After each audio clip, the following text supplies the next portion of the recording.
My name is Julie Pearson Littlefender. Today is Sunday, March 18th, 2012. I'm interviewing Harvey Pratt for the Oklahoma Native Artists Project, sponsored by the Oklahoma Oral History Research Program at Oklahoma State University.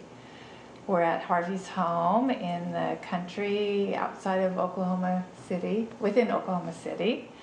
Harvey, you're a Cheyenne-Arapaho tribal member, one of the leading forensic artists in the country. You're also an artist, best known for your paintings, although you also do sculpture. Thank you for taking the time to talk with me. Thank you, Julie. Where were you born and where did you grow up? I was born in El Reno, Oklahoma in 1941. I was born in a residence. I'm the sixth of 7 children.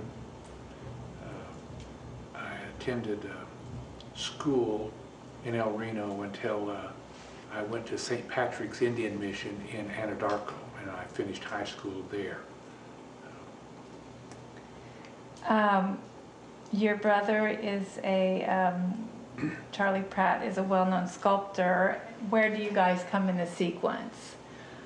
Well, growing up in El Reno, obviously Charles was a very talented man, and I always followed him. So school teachers would say, "Oh, you're Charlie's little brother. Are you as good as he is?"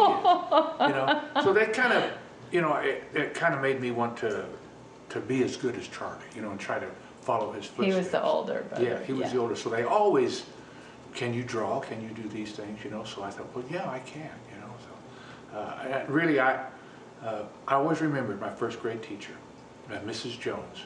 And I can remember her encouraging me because she saw that I had some kind of talent, some kind of raw talent. So she encouraged me, and then I remember Mrs. Hurdy in elementary school. She also encouraged me, and then a Mrs. Wyatt all through the 6th grade. So I had those women kind of prompt me and stay after me and encourage me. And so even though I didn't realize it, they had a big impact on my life. They saw that you got access to drawing materials and things. Did you have things at home as well? Or? No, I did not. You know, and if I did anything, it was just it was by accident. You know, if I did some drawings, I remember doing drawings, but I didn't pursue anything like that at home. We were too busy playing in the river and hunting and doing stuff. So I didn't pursue a lot of things like that growing up, even though. As I got into junior high in El Reno, you know, that I still had that same stigma of, "Oh, you're Charlie Pratt's little brother. Can you draw?" See, so I always had that. And when we went to St. Patrick's, I really didn't pay a lot of attention to it. I doodled and did things like that, and a priest there by the name of Father Edward Bach saw some of my drawings that I just was doing, just unschooled, you know, no classes. We had no art classes. I was just doing stuff, and he said, "Well, can you do this?" And he gave me a few little projects to do, and then he bought me some paintbrushes and some paints, and you know, and some pencils. He did some things for me that made me kind of pursue those avenues. And then he brought Susie Peters out. He brought Susie Peters out to St. Patrick's and had her look at some of my doodlings and some of my drawings and things like that. And I had painted the crucifixion, and I made everybody Indians. I made them all Indians. And she said, you know, obviously, she said, he has some talent, you know. And I didn't have any idea who Susie Peters was. I had not the slightest idea. But St. Patrick's, they had all of those Kiowa 5 guys in their school, and all of those paintings were up in the attic. And so once Bach was interested in that, so we gathered that stuff. We found Carl Sweezy's, we found a lot of Carl Sweezy's, we found Mo Popes, just a lot of paintings. And so that kind of influenced me, looking at that style of art, that flat style, influenced me a great deal. And I sold my first painting while I was still in high school of that crucifixion of a lady in Midwest City. Came out there and bought my first painting. I thought, wow, $90, $90. That's wonderful. Yeah, and I thought, hey, maybe I could make some money, you know. Now, Susie Peters, who occasionally not only, advocated for Native artists and got them with people who could further promote their work, but she occasionally sold pieces too, but you don't know if it was through her influence or simply how this woman got word of your work. I do not. It was through, I'm sure it was through Father Bach, but it came from one of those avenues. Right. It came from one of those avenues. And years later, her house was hit by a crashed jet and just burned everything down. Oh, wow. Yeah. So. That's an amazing story about recovering the artwork too, and that's so, seeing this neglected work and with, helping Father Bach sort of, that probably was a tremendous experience. There was a lot of art. See, Charles went his senior year at St. Patrick's, and Charles had some idea about that, and he gathered all of that artwork up. Okay. And there was still a lot of it up there. There were buffaloes and all, everything was up there in that attic on the 4th floor. Mm-hmm. And we used to kind of go up there and mill around. There was a casket up there, we'd go up there and play around, and it was just, all of this art was up there. Yeah. And we had no idea I had no idea who these guys were, until later. Right. And, but I had some paintings there, and I painted Catherine Tekawitha, who as a patron saint, I did a 6-foot painting of her on a board that we used, and it ended up in the attic, and then Jack Davis recovered it and took it home, and he had it in his house. I had it nailed on my wall, reversed, and I hung tools on it. And I was moving from that house. I said, well, take it. So he still has it somewhere. And I painted in probably 59, mm-hmm. 58, something like that. Now, were you pretty influenced by your maternal grandfather? Yes, absolutely. He got us interested in sculpting. We didn't have a lot of toys, so we had clay. We had clay, or he had river mud, or what, just different things, and he would show us how to make things and animals. And I can remember in kindergarten, when I was in school at kindergarten in Wichita, Kansas. I mostly lived with Laura Birdwoman and my grandfather, but my mother worked in Wichita a couple of years, and so I would go up there and would ride the train back and forth with my grandfather.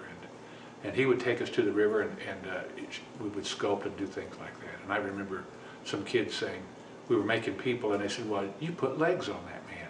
And the rest of them never put legs on it, and I put legs on this guy. I always remember that for some reason. I don't know why. We put legs on a piece of sculpture. But we sculpted as long as little. That's what we played with. I made cowboys and Indians and animals. Now, after high school, what did you do? What happened? Well, I went into the Marine Corps, and I continued to, in the evening, to draw and do things like that. So I designed several company logos and platoon logos and things like that, and did a few little things like that. And while I was in the Marine Corps, and then I got out, and how many years were you in? 3 years. 3 years. I served 1 year in Vietnam, and I got out, and I started kind of drawing again, because I remembered I made that $90. Right. I remembered that. And so I started drawing, and by then Charles was doing some things, so I kind of... Was he showing with any galleries yet, or just... Yes, he was. There was a gallery at Classen Circle, and I can't remember the name of it, but it was an antique store, and it was a gallery. And I did a couple little paintings, and they took them, and they started selling some stuff. And I can remember I was in that gallery with Kelly Haney, and I remember some of the things that he was doing. So it was still doing kind of flat art, that non-dimensional, just flat art. With some outlining. Yes, and I did that for a long time, because that's what I was familiar with. That's what I had seen, from everybody. And then I got acquainted with Doc Tate, and started meeting some other artists, and started doing some shows, and so I kind of started to evolve a little bit. It started to change a little bit.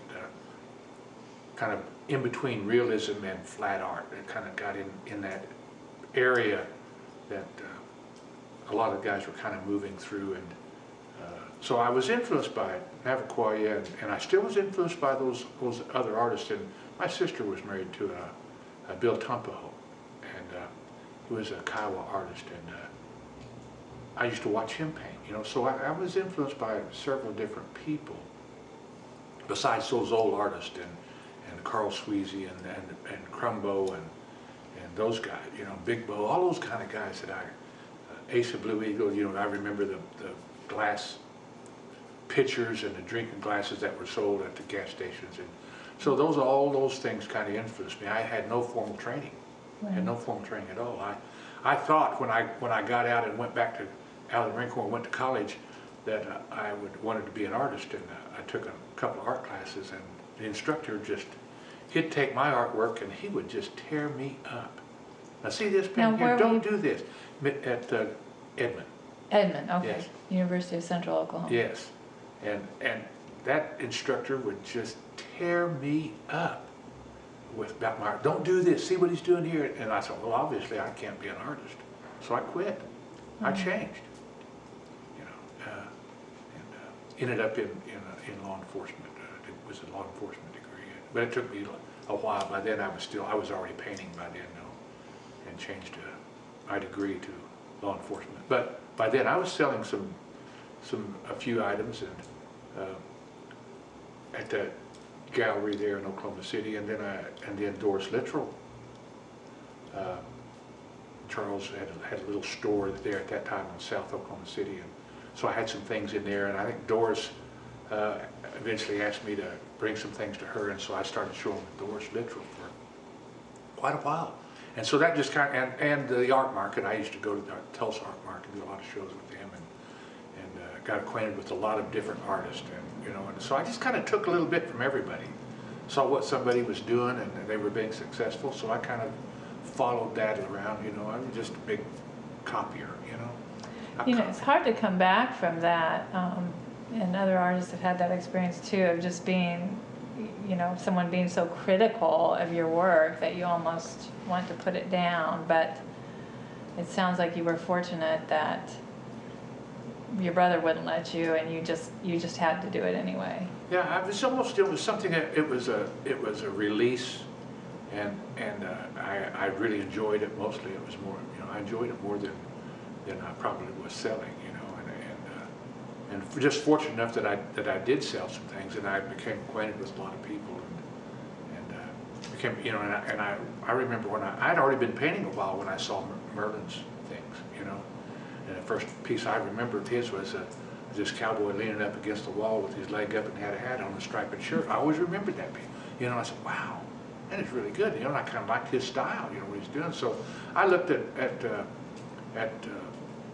a lot of Bill Rabbit, and you know, and a lot of different people, and I saw some sculpting, and Charles was doing some sculpting, and I wanted to, so I just tried everything. You know, I tried sculpting, I tried jewelry making, I tried welding, burned all my clothes up. I just burned my clothes up trying to weld. I said, I can't burn my shoelaces, had holes in all of my clothes. Charles was just laughing at me and trying to teach me to weld, and I couldn't weld, but I didn't. But when you got your law enforcement degree, did you know you were going to go in as a forensic artist? No, was that absolutely okay? not. How did that come about? Did not. They by that time I was with the Midwest City Police Department, and I'd already had a few little shows around right there in town. Had a few little shows, and I really didn't do a lot of Indian art at Midwest City. I copied a lot of other paintings. More Western? Classical, no, Oh. really wasn't even Western, just some classical stuff. And I didn't even know what I was doing. I was watercoloring, and then I did some oils, and you know, and I had no idea what I did the techniques. I had no idea about the techniques, and just had to fight my way through it, make a lot of mistakes, and you know, and figured out how to manipulate watercolor, and then how to manipulate oil painting. So I had no instructions. I just knew that I had a passion, that I wanted to do it, and so I stumbled through, made a lot of mistakes, and guys would say, "You did what with that? How did you do that?" I just figured out what would work. You know, I'd use things like lighter fluid and just all kind of crazy things. And then I eventually evolved from watercolors to oil, and then went to acrylics and found that acrylics was a lot faster. It dried quicker. You didn't have to wait forever for oils to dry. And so it was just an evolvement for me. It just stumble through and find the best way. And then I started visiting with artists and asking them questions, and they would tell me things. Well, you can do this and you do that, you know. So it's been a struggle for me, really, because I had no formal training. So you're working for the Midwest Police Force, and an opening comes about for a forensic artist? Well, or? no, it didn't. We had a killing. There was in fact, there was about 7 or 8 killings in the metro area, and they were drive-bys. And we didn't call them drive-bys in those days. And they were home invasions. We didn't call them home invasions. Guys was robbing people and shooting them. I mean, he was just literally executing them. Drive down the street, shoot them, jump out, rob them, and jump in the car and drive off. So we had several in Midwest City, and one of the detectives came up to me and said, this lady, it's Christmas time, and he said, her husband was killed when he answered the door. They killed him, and when she ran down the hall, they shot her in the face. And she was in the hospital. He said, we don't think she's going to make it. He said, do you think you could go over there and make a drawing with her? And I said, well, sure. I had, just like everything else I've ever done, you know, I just stumbled through it. I had no idea the technique or anything, but I made a drawing based on what she told me. And they did a neighborhood because someone had seen a car that matched, and they were doing a neighborhood, and they knocked on a door and showed this young girl the drawing, and she said, you got him. That's my husband. He was like 17 or 18 years old. She was like 16, and they were glue sniffers, and they were robbing people and killing them. So your first forensic sketch, you got the guy. Yeah. So what year was this, Harvey? That was probably about 67, 68, somewhere in there. And I can't even remember the name of the guy.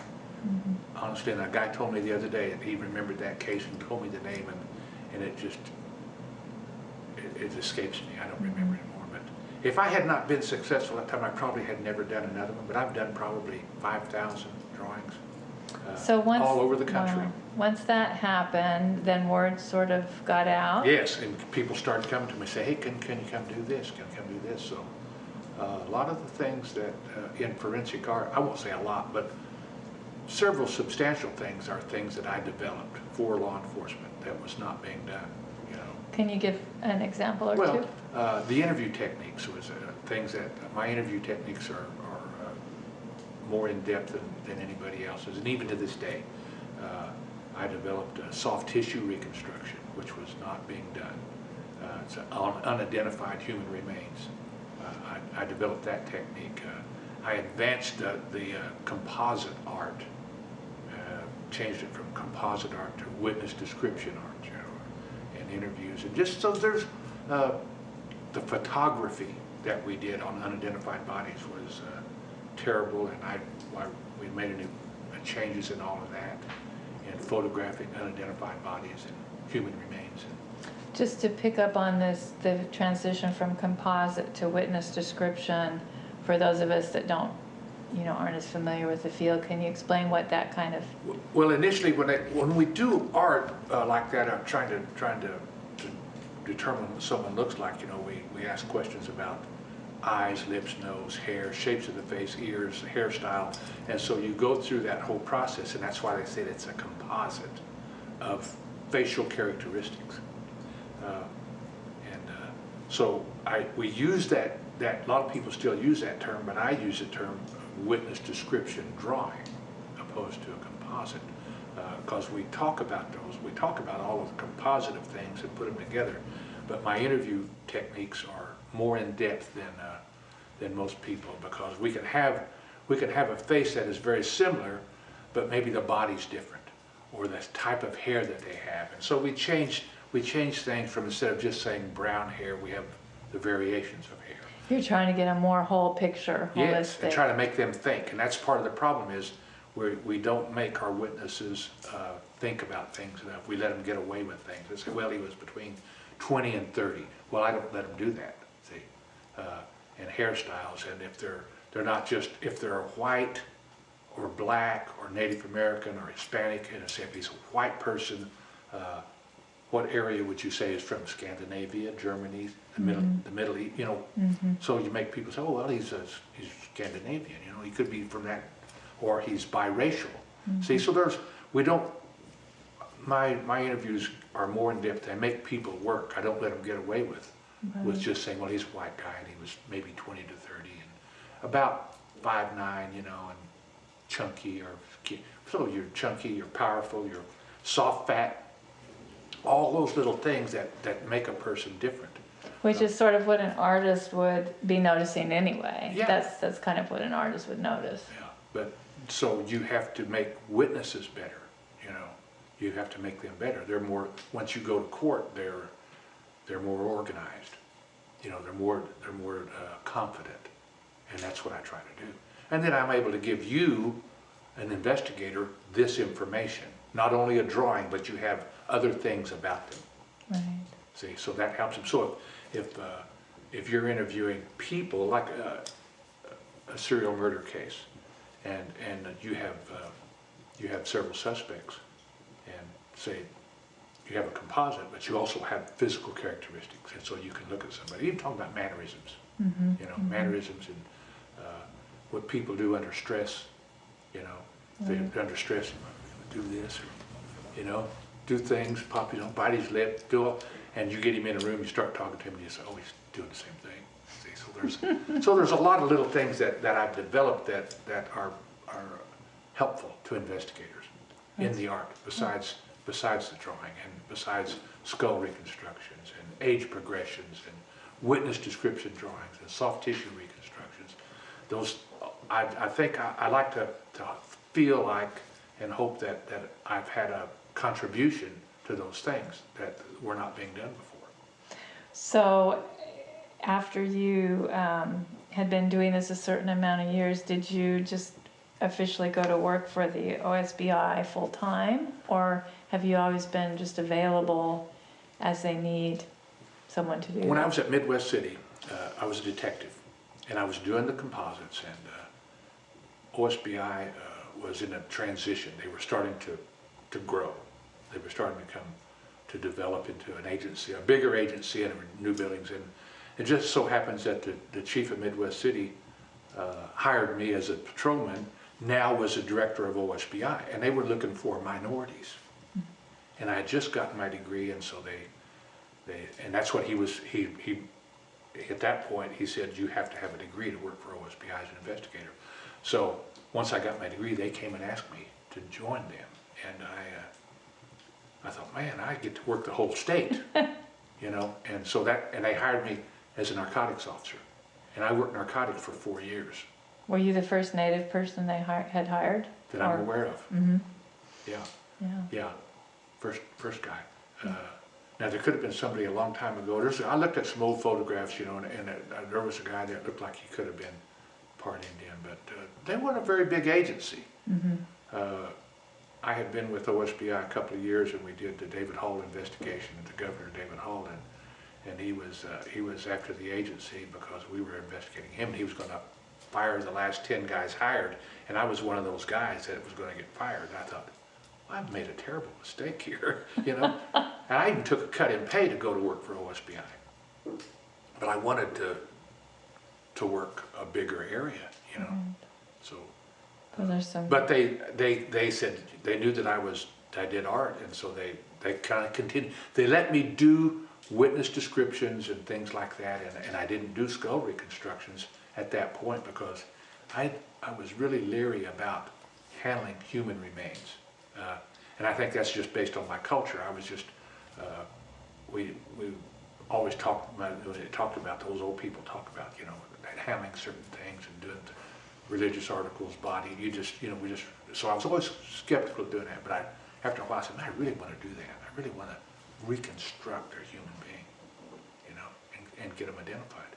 And fortunately, I've been really lucky because I would try those areas and I would be successful.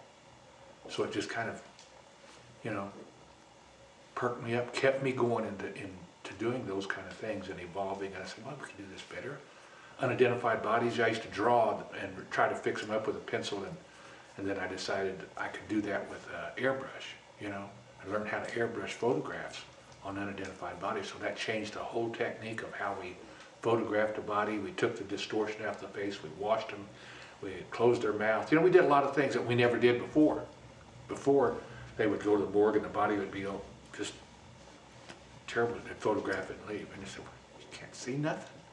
So it And again, you're kind of thinking like an art. It's your background as an artist that's giving you some of these insights that let you develop these techniques. Yeah, absolutely. And so amazing. It just kind of, I said, no one's doing it. And so no one, just like everything else, there was no one doing it. And I just said, well, hell, no one told me I could do that, you know. And so you end up doing it. And they say, well, that works. That made a deal. And the guys say, well, nobody did that.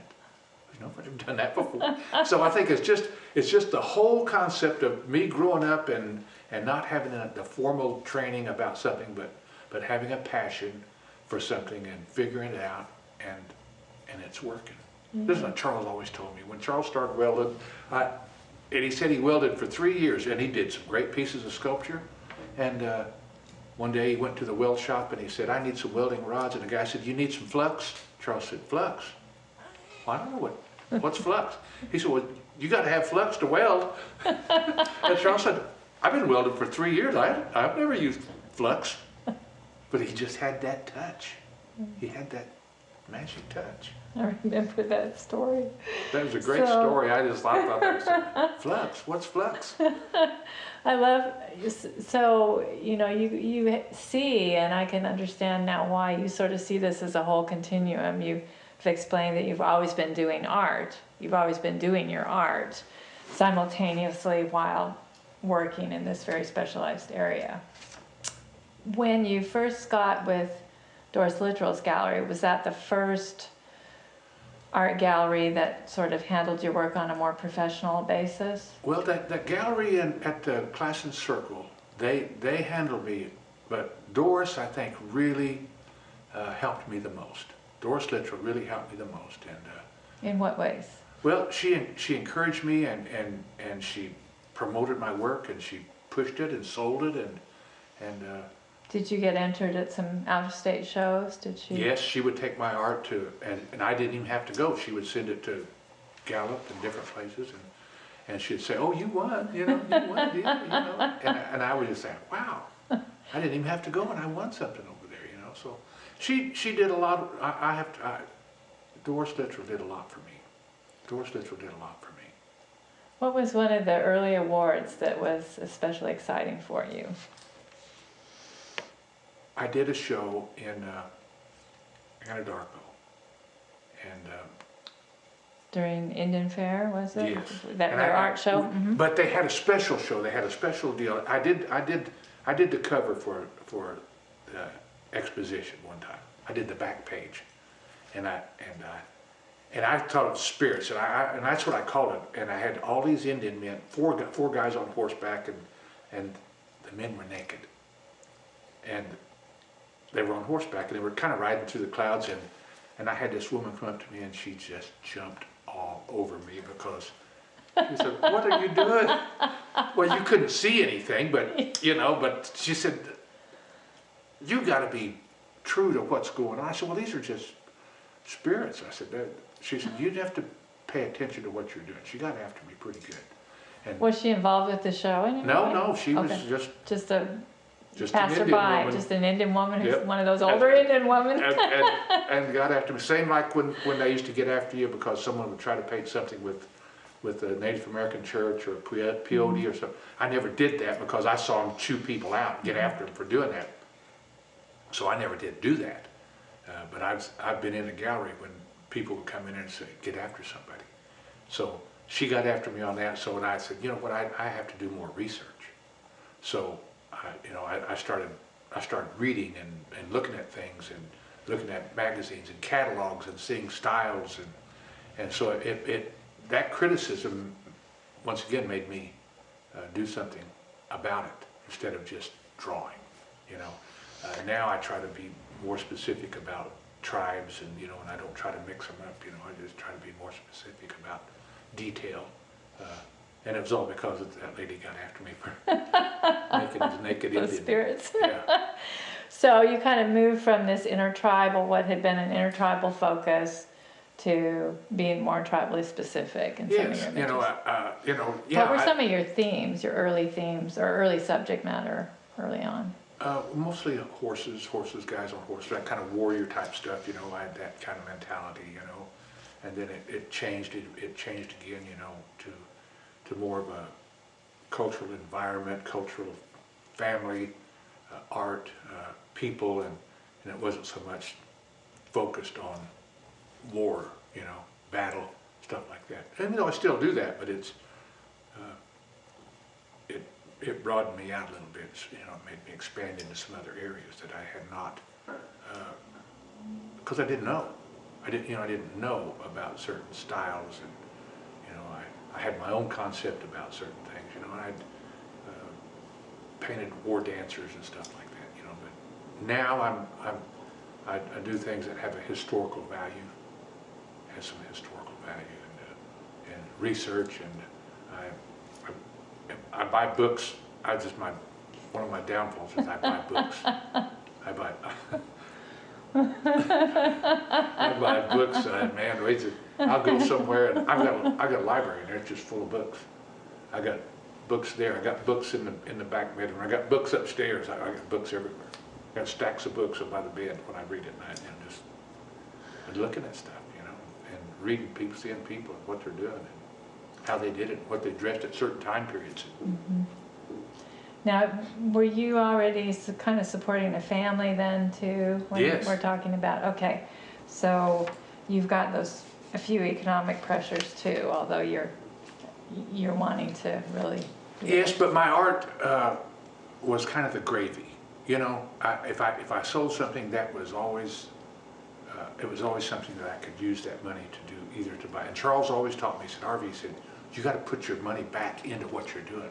You can't just go buy that car. You can't go buy that gun. He said, you need to put part of your money back into your art.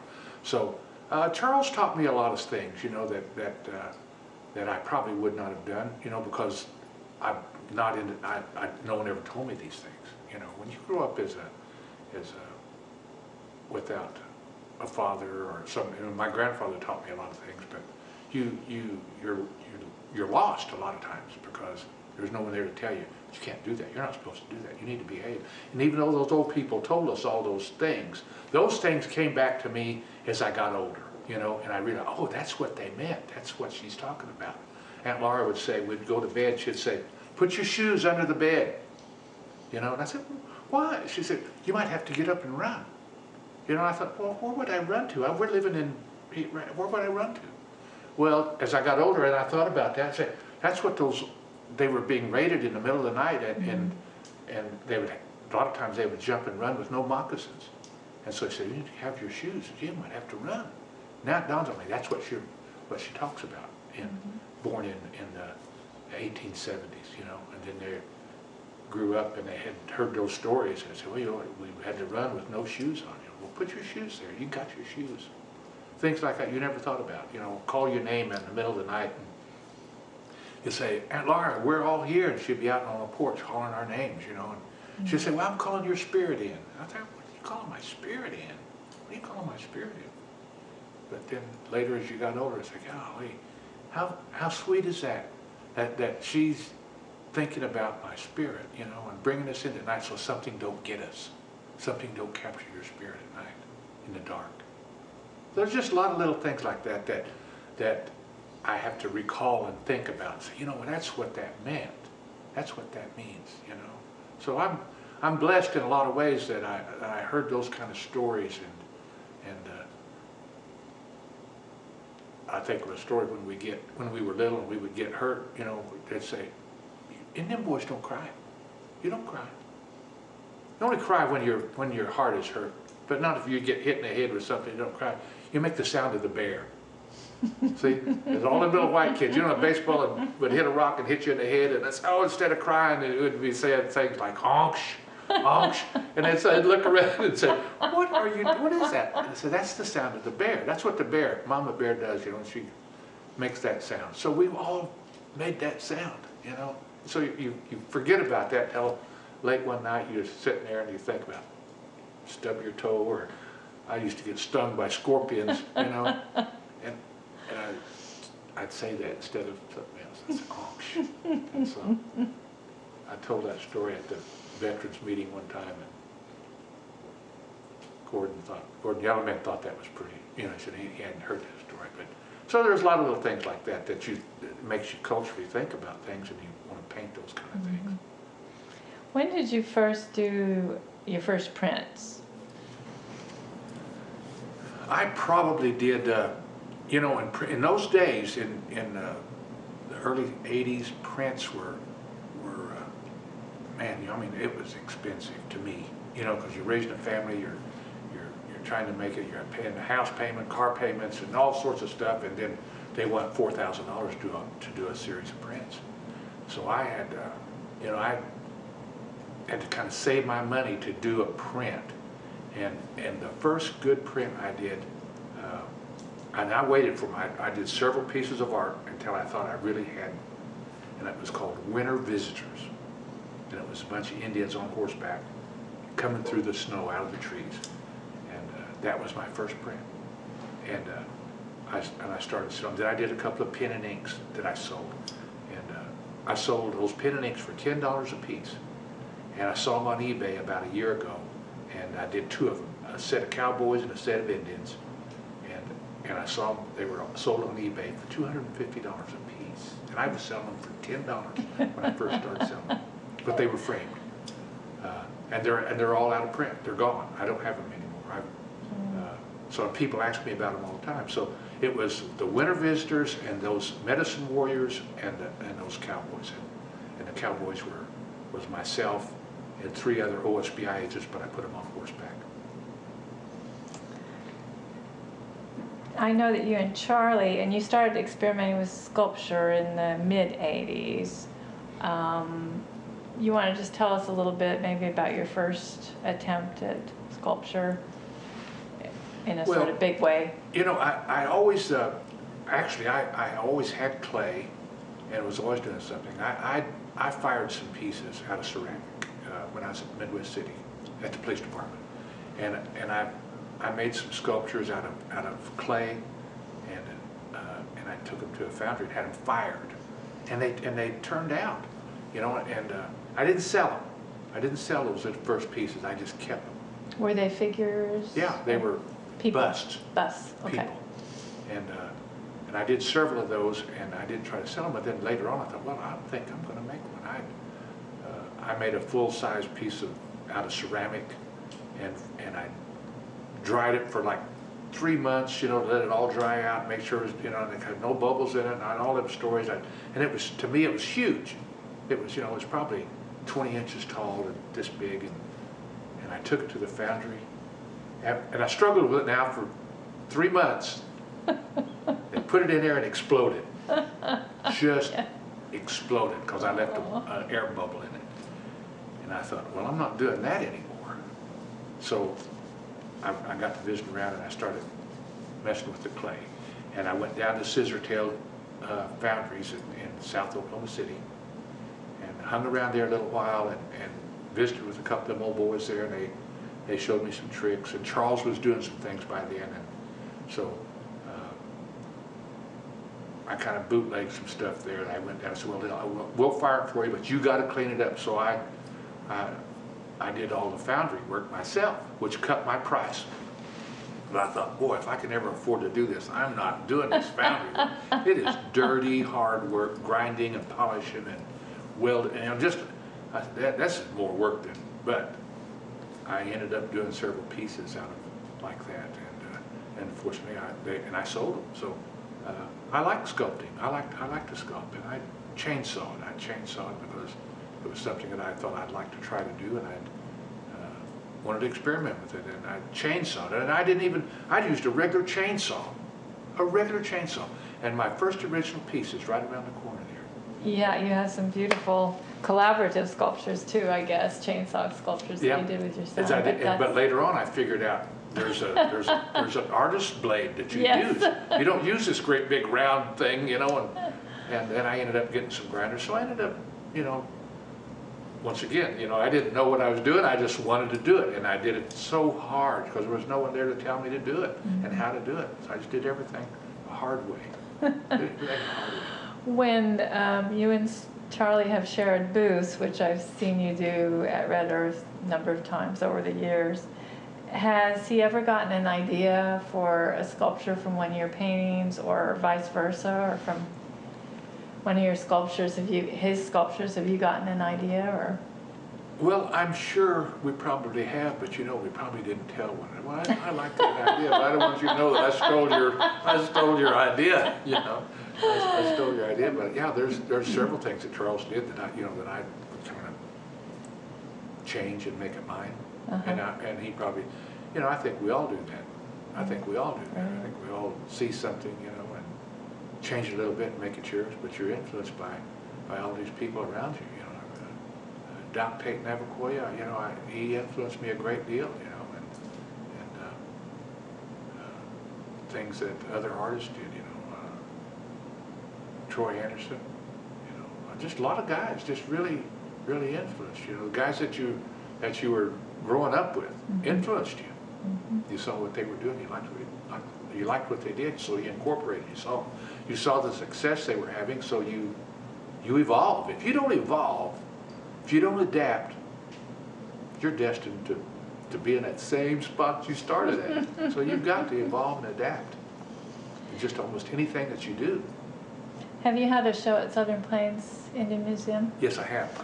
Yes, I did a one-man show there, and I've had some things. Was it in the 90s, do you remember? Or? No, it was in the 80s? Yeah, probably 2007, 2008. Okay. Yeah. I'm the chairman of the Arts and Craft Board. Oh, okay. Of the National Arts and Craft Board. I'm the chairman. Okay. I've been there a year and something now. It's a 4-year term, isn't it? Yeah. So great. So yeah, I was on the board, and then all of a sudden they said, "Well, you're the chairman." And I said, "What?"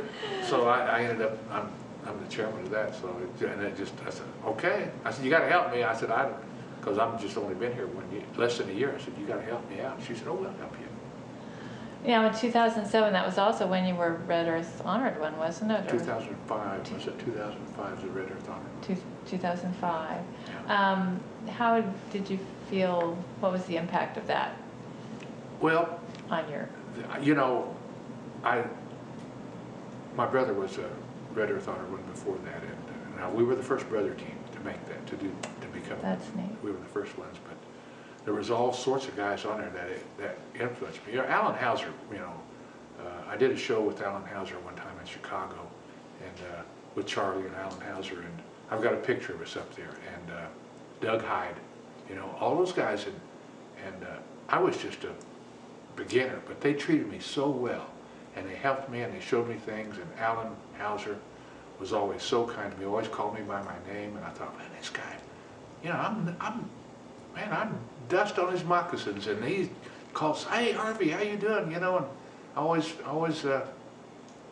made me feel good about that. Alan Hauser did, and Doug Hyde, and Charles, and Charles took me all over. You know, once Charles was running around, he said, "Come on, go with me." You know, we'd go to Colorado, and so he took me to a lot of shows. You did quite a bit of traveling. We did a lot of shows together, Charlie and I, early on. You know, I'd take off from work and we'd go for a weekend, and I'd be so thrilled because I'd make $400. You know, Charles would make $2,000, and I'd make $400, and I think, man, I am on top of the world. And so, the Red Earth thing, I was surprised that I got that because I was competing with Mike Larson. Mike Larson was up for it that same time, and I thought, well, hell, I'm never going to get that. You know, this Mike Larson will get this. You know, so I just kind of like I was standing in the corner, like, that ain't no big deal, because that, you know, I'm whistling Dixie. It's not going to happen. You know, and when they called my name, I almost fell. I was just shocked, really, I said, I'm stunned that you picked me instead of Mike Larson. But it was a great honor for me. It's a great honor for me because there's a lot of guys there that I really admired. It goes way back, you know, it goes back a long ways that we're honored with. In 1991, the Indian Arts and Crafts Act was passed, Right. and requiring certification or proof of tribal membership. And I was wondering if you remembered the kind of impact it had on artists and galleries at that time. Well, I thought, you know, that they were going to stop people from plagiarizing and from taking art, calling it Indian art and not being Indian art coming from other countries, and guys that are very talented, but they're just copying and selling it. And I thought, I was so happy that happened, you know, that impacted and saved us local artists from people that were doing art and saying, well, they're Indians, you know. So to me, that was had a great deal of influence on. I felt like there was somebody out there that was going to help us, going to take care of us, you know, because I can remember there was a lot of stuff coming in from Mexico and from the Philippines and from Korea and Taiwan, and you know, just come. And I thought, you know, this ain't right, this ain't fair. But then when that started to happen, I felt like there was somebody there to help us, to protect us, you know. If someone's there, we're just not on our own. And to me, that meant a lot. Maybe I didn't really understand it, but I still felt like there's somebody there that we can turn to, you know. When someone's standing there next to you and they're selling something that looks just like these jewelers make, and they're selling it at half the price, you know, or less, and it looks just like what these guys are doing. So There really is so much of the art business is that business part, and I know that Gina is a great help to you. What is her role in the art business? oh, Gina is my manager. She saves me. Gina takes care of me. She catalogs everything. She photographs everything. You know, I've stuff that I wasn't doing. You know, prior to Gina. You know, I did very little cataloging. But Gina photographs everything. She catalogs it. We price it. You know, she made me a businessman. She turned me into a business instead of just something that I would do. She turned it into a business. Gave me a lot more exposure. You know, created websites for me. Just took care of me. Did a lot of things that I wouldn't do. I didn't think about doing. I didn't care about doing. But she turned me into a businessman as far as my art goes. Would you say that now most of your artwork is sold through galleries and your home? Is it kind of split between the two? Are shows more important, or all three? You know, I think really all three. We our website. We sell off the website, and so that's another avenue for us that we didn't have. You know, we sell things on the website that a market that we hadn't reached before, and whether it be a print or, you know, we can offer them giclées at different size on paper or on canvas. You know, we ship. It's created a source, an income for us that we didn't have before, and Gina did that for me. Gina did that, and I don't do a lot of gallery shows. I mean, I do some galleries, but I don't do a lot because I can't produce in volume. Like, I had to make a decision at one point in my career: do I want to be an artist, or do I want to be a policeman? You know, what is more stable for me? And so I cut back on some things, cut back on some galleries, but the website has opened up another market for me. We do very few shows. I do very few shows.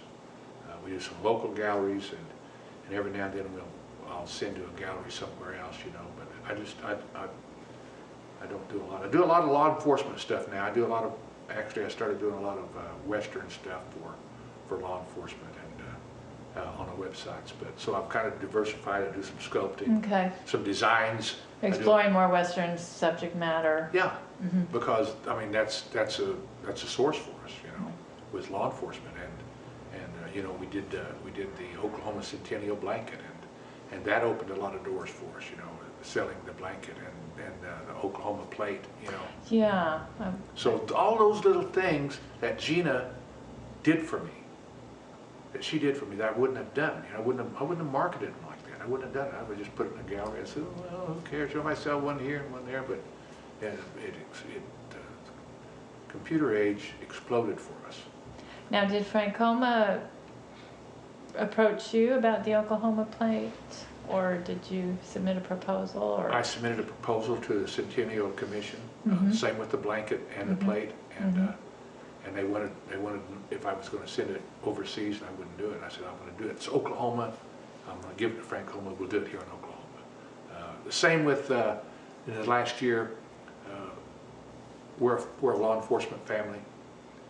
Gina and my boys are policemen, you know, or were policemen, or agents. We invented a tool to take pistols apart. So we patented it. We did a lot of things. We market that. Interesting. It opened up another door, you know. And being inventive and creative and having to stumble your way through things, you know, we did that once again when we invented a tool to take Glock pistols, Smith & Wessons, Diamondbacks, Tauruses, SIGs. This tool, if you have a certain device on, this tool takes it apart for you. And so we're marketing that. We've got websites for that, and so it's those things would have never happened if it hadn't been for my wife, Gina. I just wouldn't have done it. I said, well, who cares? I don't care. You know, so it's been a business adventure. Once again, we didn't know what we were doing, but we're in it. Right. We are deep in it, and we've got a lot of money involved in it, and we're bumping our heads, but we're going ahead. That's neat. That's an important contribution in a different way. I'd like to talk a little bit about your techniques and artistic techniques and philosophy, etc. So, in terms of painting, you still paint primarily in acrylics? Yes. I'm on board or canvas is still kind of your primary paper format. and canvas. You know, it just depends, and I might not paint for a week, and then all of a sudden, and I'm sitting there watching TV or doing something, and I'm doodling, and something comes to me, and my style that I paint, it depends on where I'm going with it. It depends on where I'm going with it. I've painted murals at the OSBI. I've got murals at 37-foot mural at OSBI about the history of the. I didn't realize that. When did you do that one? I did that over a period of time in the last 7 years. It's 37. Then I designed the OSBI badge, their anniversary badge, their flag, lapel pins. And so I've been able to, my little brother and I got a whipping for painting on the walls when we were kids, drawing on the walls. I can remember my brother-in-law whipping my little brother, and I told him, you can't do that to us. Now, we took him by the hand, and we left the house. I said, well, I'm going home. And they were plumb across town. I was probably 4, maybe 4. So now I get to paint on the walls, and nobody spanks us. Not only that, it's very appreciated. Nobody spanks us. So the acrylics is probably right now my choice. But every now and then I think, I think I'd like to do that with watercolor, and I do some watercolor still occasionally, just depending on what if you start experimenting and all of a sudden it looks good. It turns so you just stay in that. Stay in that particular style. Don't try to change it, because that's what came out of it. So I just stay right there and do it, and it'll be. Someone said, "Well, that don't even look like yours." I said, "Well, I don't know, it's mine, but it's not. It's not what you would think would be mine, because it's different, and that's just the way it is." You've kind of explained how your style has changed from that flat style. How about your use of color? How has that changed, do you think, with you? Well, and to give you an example, white, I would just put white on it, you know. Then I found out later on that white is not just white. White is a lot of stuff, you know. So anymore, and then I noticed that Doc Tate always put a little white in every color that he used. He told me that. He said, I put a little white in everything, everything. And so I did that for a while. I put, you know, and I used to buy stuff right straight out of the tube, and then I discovered that I could blend things, you know. And so once again, it's just by listening to other guys tell me little tricks and secrets that I learned, you know, and would try it, see if that worked for me, and how to build up washes and make it turn into something instead of trying to be real muddy, you know. Sometimes you get so overworked and muddy, and so I would build with acrylics. And Gina gets after me because I'll do a painting and I'll just do something and we don't like that.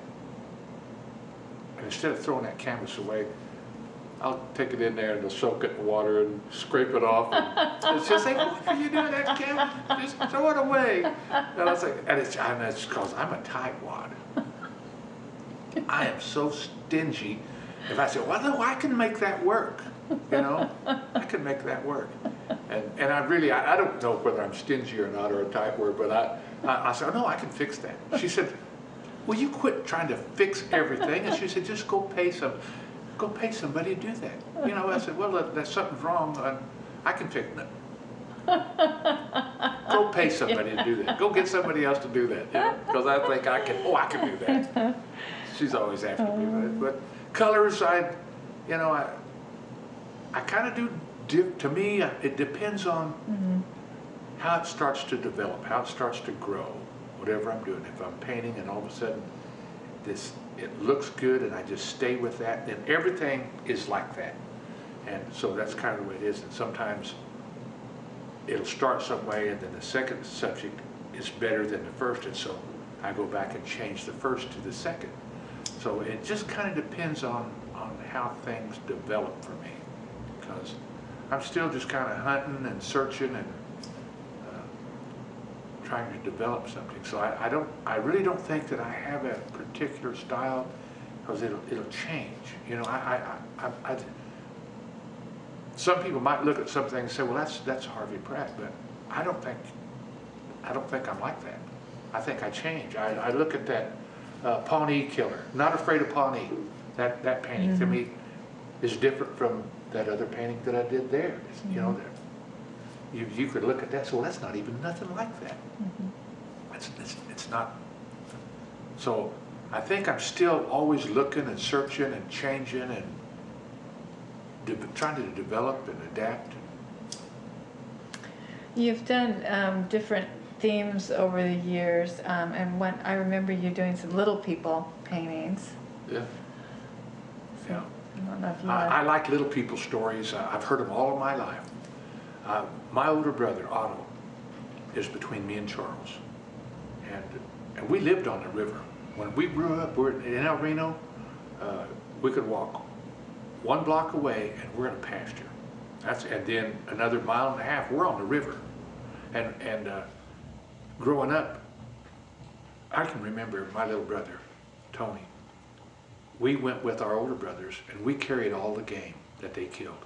And I can remember Tony carrying a jackrabbit, and it's dragging the ground. That's how small he was. Wow. That's how small he was. But you couldn't. He had to be with everybody. If he said, I can do whatever they can do. You know, the littlest guy. He's always. So we carried the game, and we're out there, and we would stay on the river for 4 or 5 days, and nobody worried about us. If my kids didn't come home one night, I'd be terrified. But we lived on that river for days at a time. You know, eating what we hunted, and building fires, and just staying out there. And Grandpa and Aunt Laura, that's okay. It's okay, because that's the way they did probably a long time ago. But I'd be, if she's gone more than a couple hours and she's out here roaming around on this 120 acres, I'm picking up the cell phone. Where are you? Where are you? You know. But then I think about how we did when we were growing up. That No, nobody, nobody worried about it. Didn't lock the doors, never locked the doors at the house. People just walk in. I remember my grandpa was being interviewed by the Smithsonian, and I got it over there. And I found it and I ordered it, and he's talking, and you can hear the screen door banging. Bang, bang in the background. You can hear that train whistle going by. I said, I remember that. I can remember that. So, I don't know how I got off on that, but colors are... Yeah, and different subjects. Well, Bigfoot's another theme in your work. Yeah, it is. Yeah. Interesting. Interesting, by then Gina had me on a website, and I don't know, I was getting like 1,000 hits a day, something like that, on my website, about 1,000 hits a day. And sometimes even more. Anyway, this guy called me up and he said, I got a project, and he didn't come right out and tell me, but you could see him kind of fishing around, but he said, I see that you're a Native American artist, you're a police officer, and you do forensic art, and eventually he said, I'm a researcher for the Bigfoot. He said, and we're looking for Sasquatch and Bigfoot, and Indians called him all sorts of things. All the tribes have. Since then, I've learned a lot about him. And he said, well, I want you to come to California and interview some people that saw Bigfoot. I said, okay. He said, and he quoted me a price, and I said, that's fine. I said, but my assistant's got to come with me. He said, okay. My assistant was Gina, so he paid for everything. And we flew, we spent a week up there, and I interviewed, 30 people, did 30 drawings of people, and I always thought Bigfoot was going to be, gorilla looking, and all these Indians, he looked human. Most of the time, and then you hear these stories out, they were all in their culture. It's in their culture, and they had all different names for them. And so it was really, we had a good time. We went to Oregon, Washington, Minnesota, California, Idaho, and after I'd been doing it about 2 months, he said something to me, and I said, you know what? I said, I'd have done this for nothing. I said, this is so much fun, I would have done this for nothing. And he said, well, why didn't you tell me that before? You should have told me that before. And he comes out, he comes and spends some time with us, and he's doing some other books, and I consult with him, and so. And he used some of your pieces as illustrations too? Oh yeah, I did 2 books with him. I did 2 books. I did a lot of illustrations from him, and interviews, and I like to give him some credibility, and it changed the perspective of how people perceived what Bigfoot or the biped was. Then we did this research and found pictures, stories of him that went back into the 1870s, and we found a painting done by Silver Moon of Kiowa that he did in the mid-70s of Bigfoot in 1870. We found that picture. Well, actually, Sherman gave it to me. And so it's been and since then I picked up artifacts and things like that, and some great stories, and I think we're going to Canada to do interview some people in a village way up in Canada that have been bothered by Bigfoot. That's some great stories about it. It's been a good adventure. It's an eye-opening, I think. When you can find cave drawings of Bigfoot that are 7,000 years old, it's not just something that happened recently. It's been around a long time, and so you think back, and I think of Indians talking, and they would say, that something was patting on the teepee or scratching on the teepee, and you don't go out in the woods, at certain times, and a long time ago that they would go somewhere and they would sing songs as they're traveling, trail songs, and do all sorts of things like that, and they say, well, it's to keep the ghosts away and to keep the spirits away, and then you read these things about Bigfoot, and what he does now, he pats on people's tents where they're camping, and he follows them, and and it's the same that you hear, that I heard. I said, wow, God, Bigfoot could have done that, could have been doing that. And the Indian just said it's a spirit, but it's him. He's prowling around, doing stuff, teasing you, messing with you. So, been a good story. How about humor? How important a role does that play in your work?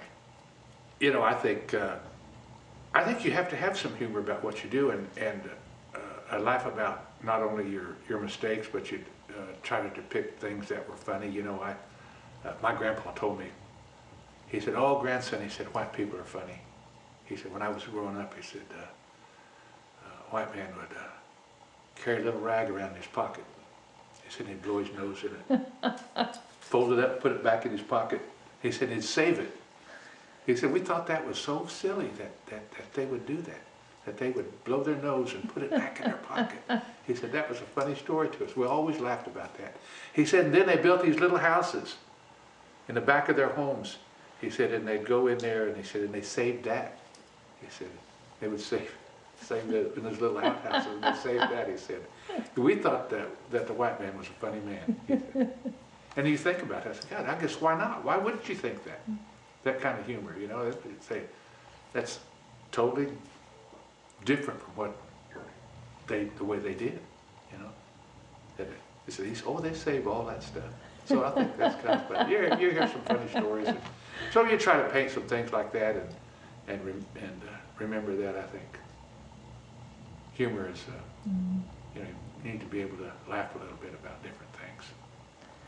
How important are titles to your work? Oh, you know what? That's a good thing. A lot of guys that I remember when I first started painting, they never titled their stuff. They would just paint something, and then a collector would come and say, "What is this?" And I did that very same thing. When I first started, I wouldn't title things, you know, and they would ask you questions, and I hadn't given it that big a thought because I hadn't learned to do specific things and to paint certain issues. I just painted a guy on a horse or something, you know, and now I have a reason for doing something. So after a while, I learned to title everything. I thought it makes a big difference when someone comes up to you and says, well, what's this about? So you can tell them what it means, what it's doing. I think that's really important. That means a lot when people know what it's supposed to be about, what you're painting and what the story is. But I knew a lot of guys didn't do that. Lots of guys didn't do that. And that slowly evolved when you started doing shows and people coming up and asking you, well, what is this about? So, you know, you have to learn. You have to learn. And say, well, that's what I name a title. So I always try to have a title and a little story with everything that I do, you know. It's important. Mm-hmm. Do you keep track of your ideas in a notebook or sketchbook? Sometimes, you know, I have a little idea and I'll sketch around. I've got little sketches everywhere, you know, different things. And I wished I had done that. I wished I had kept a little book. My son does that. My son keeps everything in his sketchbook, all his designs, whatever he does, he's got it all. And I've regretted that I have not done that. I think if I had the opportunity to start over or to go back and do something, I think I would have done that. I would have tried to have kept all of that in a book. You know, I did ledger art I still do ledger art, and I've painted on buffalo hides and elk hides, and I kept one book, 1863 to 1880, and I painted in it at that time, those dates, so you could see it evolved and changed, and I didn't tear it up. I kept it all in one book, in a ledger book, and I said, you know, one of these days, even though I'm depicting things from a long time ago, my paintings now are going to be like those old paintings were. Somewhere there's going to have some historical value to it, I said. And so you see, I tried to change it, how people evolved over that 20 years. And I kept it all together instead of tearing it up and selling them individually. I sold it all in one book, signed it, put on a thing in there, and did some little sketches in the back of it, you know. So I wished I'd have kept a book on that I could say, well, let me think of that. I'll maybe do a little quick sketch, but it's all in that one big volume. I've regretted that many times. I wished I'd have done that. What is do you have a creative routine per se, or is it just when you get that opportunity to sit down and sketch or paint? It comes from something that triggers something in you. It could be out walking around. It could be something that you see on TV, or someone says something that brings back a memory or a thought that I can see an incident in my mind, and that I say, oh, you know, I need to paint that. That's a good story. That's a good idea. So it comes from just people talking, you know, and it makes you think of something, or they'll tell you a nice story, or sometimes it's just out there walking around and you see something that you say, well, I can see someone coming through there, you know, and so that's what you do. Someone tells you a nice story. So to me, it just comes, it can come from anywhere, at any time, at anything, and turn into a real quick sketch, and then, man, I just get up and go over there and start doing something. She said, what are you doing? Well, I don't know, I've got an idea. And just, Do you sketch first before you paint, or do you just paint directly? Not always. Sometimes it's just, man, I got to do it right then. It's right there, and I got to, you know. If it's a project I'm thinking about, I do a lot of studying, reading, and looking, and I have to kind of build on it. But if it's something spontaneous, man, I'm there, and I'm there till 2 o'clock, or back up at 6 o'clock, and can't. I gotta be doing it. You know, I'll get up on some mornings, come down here, and I'll be, before I even turn the coffee on, I'm over there doing something. Or all of a sudden, at 10 o'clock at night, boom, I'm over there. Something just happens. Looking back on your career so far, what was a kind of turning point for you when you could have gone one way but you chose to go another? There was a point in my career as an artist, a Native American artist, that I was really pretty successful. I was doing a lot of stuff, and I was in a lot of galleries, and it was starting to take more and more of my time away from my career as a law enforcement officer. And I could see that I was doing a lot more, and I was really pretty successful. And at that point I had to make a decision. Do I want to do this? Am I ready? I can do this when I retire. And that was my thought. I need to go ahead and be able to retire, and then I can do this in this artwork. And so I started cutting back, because it was consuming me, taking a lot of my time, and so I still had law enforcement stuff to do. So there was a time that I made a conscious decision to do one thing or another, but my rationale was,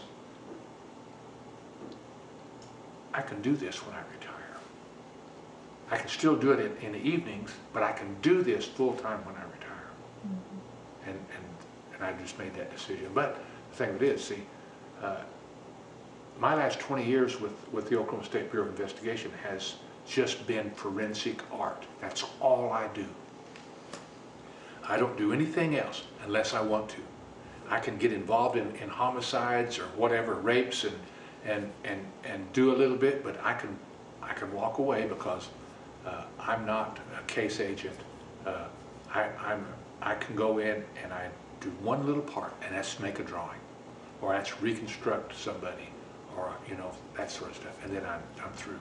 I can go to the next one. Well, you as an investigator, you're stuck with that case for years, maybe years. And I can do cold cases, you know, I do a lot of cold cases, but I just do a portion. And so I do art every day. So sometimes I come home and I don't want to do art, you know, because I've been doing it all day. What's been one of the low points of, I guess, either side of your art, either the forensic or the fine art? I don't know if I've had a low point, really. I think when you can't do what you want to do, I think I get frustrated when I can't do what I see here, what I want to do, and I can't get there because I don't have the training to do it. I know what I want, but I don't know how to get there. And I think that's probably the frustration that I have in art, not only in forensic art, but in my Native American art. My paintings that I do, or my sculpting that I do, I have no formal training. And I think it's frustrating for me. and a lot of times I think I wished I had the opportunity to go to an art school and learn something, but because I've taken from a lot of different artists, but I've never really developed a style. And I said that earlier. I've never really developed a style. I think I do a lot of different things. It's not one style. But I think if you go to a school, you might develop a style because someone teaches you to do a certain way. And I've had a lot of teachers. I've had lots of them. I've had all the artists, Carl Sweezy's and Mopopes, and I've had the Navakoyas, and I've had the Merlin Little Thunders, and I had the Charlie Pratts and the Rabbits and the Andersons, and I've had a lot of different guys. I looked at their stuff, Crumbos, and Alan Hauser. I saw Alan Hauser when I was just a kid. I saw his stuff, and I said, wow. You know, looked at those at the Southern Plains Museum, and I looked at his art in books. And, you know, so I've been influenced. I've never had an art teacher that molded me to a certain type of person. I've been influenced by so many different people. What's been one of the high points? The what? One of the high points. Oh man, you know what? In forensics art, when you identify somebody as a killer, you know, I've done forensic art. I've identified a lot of unidentified bodies that have led to the arrest of people, you know, and that's I've identified abducted children. I've aged them through the age progressions, and I've identified them. We found them. I've identified unknown bodies. You know, in the art field, I think that's why I stayed at OSBI and do that, because I get so much job satisfaction out of doing that. Just that one portion that solves a case. And I'll tell you, I met a forensic artist, and she said, "Oh, I've got 3 people on death row." And I said, "Wow." And I got to thinking about that, and I quit counting at 100 that I've had put on death row. Killers, murderers, rapists. I just quit counting. When I got to a certain point, I said, "Yeah, I don't even think about it." I've done so many serial murder cases. Ted Bundy, I did the I-5 killer, I did Dennis Rader, the BTK killer, I did Joe Fisher. I did a whole bunch of serial murder cases. So my highlights are great. I have great job satisfaction on that. In the art field is just the idea that I get to paint my culture. I've been rewarded. I've won awards. I've been named the Red Earth Honored one. I feel blessed. I feel blessed about a lot of things, about what I've done in my life. I feel blessed. I have a wonderful wife. Blessed. Well, is there anything we forgot to talk about before we take a look at your paintings?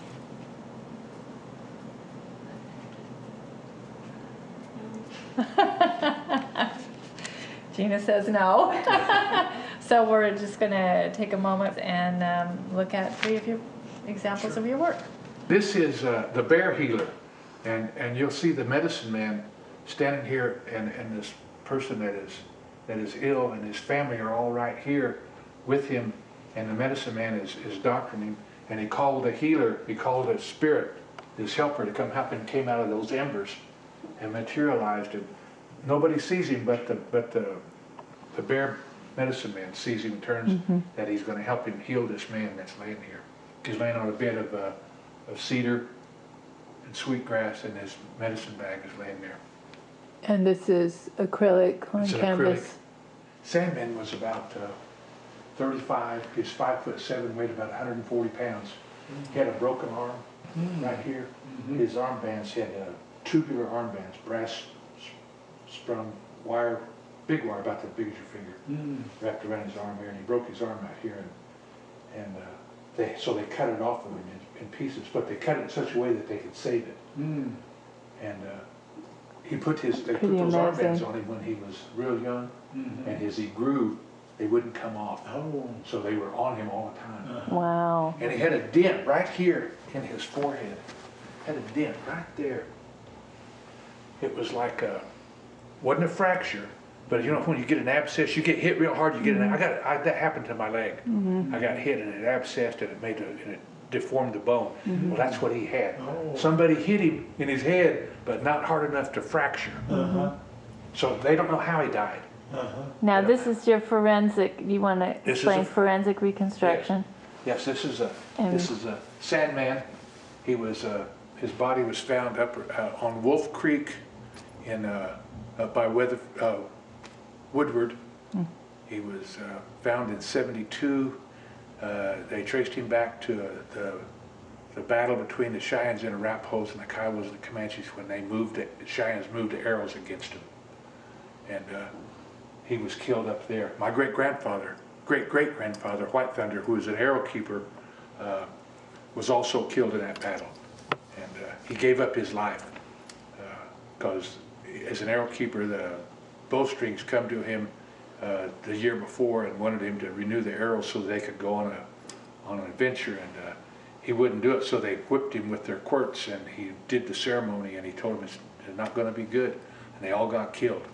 They all got killed, and so he had got killed at that battle at Wolf Creek when they fought with the Kiowas and the Comanches. He gave up his life then. So then we found this guy, and it's a skull reconstruction. And so I've got a copy of the earrings back there in the storage. I probably should have put him on there. Yeah, those very, But very he's a long nice looking earrings. man. as you He's said. about 35 years old, 5'7", 140 pounds, 145 pounds.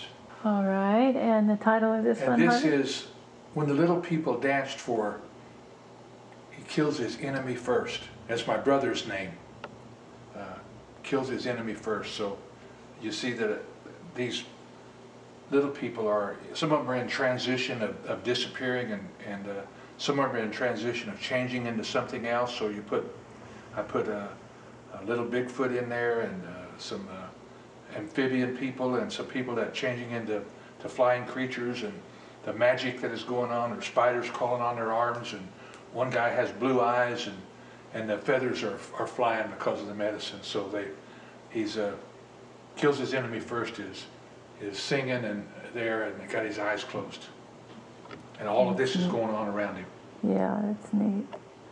Again, acrylic on. Acrylic.